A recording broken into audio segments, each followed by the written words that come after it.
Fresc, vistós i boníssim. Avui us expliquem com preparar el braç de gitano de patata.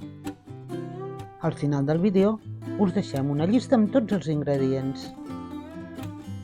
Comencem per bullir les patates i l'ou. L'ou 10 minuts justos i les patates fins que estiguin cuites. Mentrestant piquem la ceba i la sofregim. Quan comenci a quedar ja una mica cuita, afegim el tomàquet, remenem un parell de minuts i reservem. Quan les patates siguin cuites, les escorrem i les aixafem.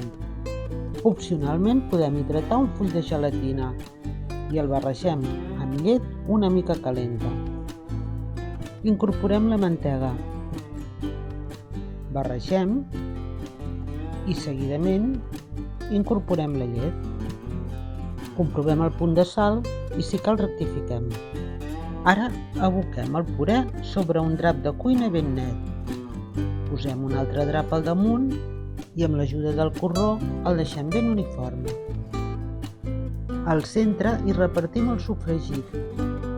Hi posem l'ou dur, reservem 2 talls per decorar-lo i afegim la tonyina i les olives tallades. Amb l'ajuda del mateix drap enrotllem el braç amb cura i el passem directament a la safata on el servirem. Per fer la maionesa, posem en el vas l'ou sencer, que tindrem a temperatura ambient. Afegim la sal, un gra d'all i l'oli. Posem el braç de la batedora al fons i sense moure'l engeguem. Quan ja hagi emulsionat bé, llavors podem acabar de barrejar. I ja només falta cobrir el braç amb una bona capa de maionesa i decorar-lo amb les rodanxes d'ou, unes tires de piquillo, olives i una mica de cibulet picat. I ja el tenim a punt. Un plat de tota la vida, ideal per preparar amb antelació i gaudir ben fresquet.